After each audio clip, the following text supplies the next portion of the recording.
आपको सुनकर आश्चर्य होगा, लगभग 78 की बात होगी।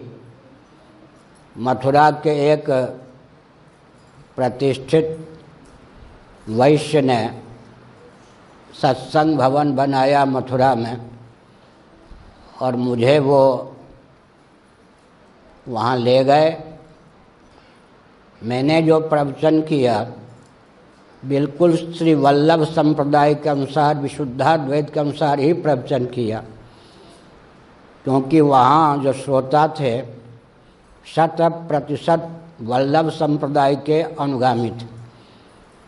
मेरे प्रवचन के बाद श्रोताओं ने टिप्पणी क्या की, आपने शंकराचार्य का मत अच्छी तरह से प्रतिपादित किया, लेकिन आपने यह नहीं ध्यान रखा कि हम वल्लभ संप्रदाय के तो हमें बहुत प्रसन्नता हुई और मन ही मन खेद भी हुआ कि मैंने एक वाक्य भी ऐसा नहीं कहा जो वल्लभाचार्य जी को अभिमत ना हो, उन्हीं के सिद्धांत का प्रतिपादन किया। लेकिन मैं सन्यासी हूँ, दंडी स्वामी हूँ, इसलिए इन्होंने मेरे प्रवचन को समझा कि शंकराचार्य का पक्ष सिद्धांत यहाँ ख्यापित करने के लिए आए। और भी नाम मैं भूल गया हूँ, और जानता भी, याद भी होता तो नाम नहीं लेता। वल्लभ संप्रदाय के सबसे मूर्धन्य विद्वान, गीता जयंती में भाग लेने के लिए मथुरा से हम इंदौर जा रहे थे, मध्य प्रदेश। दैवयोग से 4 सीटें थी एसी सेकंड क्लास में। ऊपर नीचे हम थे, एक मथुरा के चतुर्वेदी जी बहुत दिग्गज विद्वान, और उनका एक शिष्य, ऊपर नीचे वो थे। अब संस्कृत के पंडितों का स्वभाव होता है भिड़ना प्रायः अगर साधन न करते हों तो भिड़ जाना, शास्त्रार्थ की चुनौती देना उनका स्वभाव होता।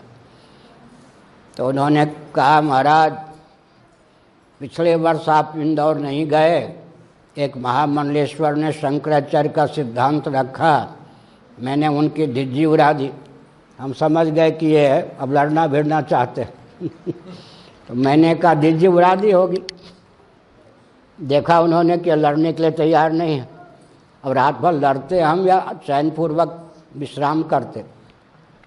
उन्होंने कहा शंकराचार्य के सिद्धांत की मैंने धिज्जी उड़ा दी। मैंने कहा उड़ा दी होगी बहुत तंग करने लगे। तो हमने कहा चौबे जी बताइए, तो मैं तो पूर्व वर्ष में मंच पर था ही नहीं, इंदौर गया ही नहीं। महामंडलेश्वर जी ने क्या कहा और आपने किस प्रकार खंडन किया, थोड़ा बताइए। तो महामंडलेश्वर जी के पक्ष का उन्होंने अनुवाद किया, उन्होंने जो खंडन किया होगा उसे बताया मुझे। मैंने कहा चौबे जी आपने जो खंडन किया वो शंकराचार्य का खंडन किया या वल्लभाचार्य का खंडन किया? हाँ कैसे? हमने कहा बिल्कुल ये तो वल्लभाचार्य का खंडन आपने किया। फिर हमने उनके ग्रंथों का उदाहरण दे के बताया कि आपने शंकराचार्य का खंडन नहीं किया, आपने ही आचार्य का खंडन किया। उसके बाद वो चतुर्वेदी जी जब तक जीवित रहे मेरे सामने, महाराज प्रणाम, महाराज प्रणाम। तो हमको आश्चर्य हुआ, कष्ट भी हुआ कि वल्लभ संप्रदाय के सबसे मूर्धन्य विद्वान जो मथुरा के थे उन दिनों, वृंदावन में भी वो बुलाए जाते थे, श्री वल्लभ महाभाग की जयंती के अवसर पर प्रवचन करते थे, उनको ही अपने संप्रदाय का विधिवत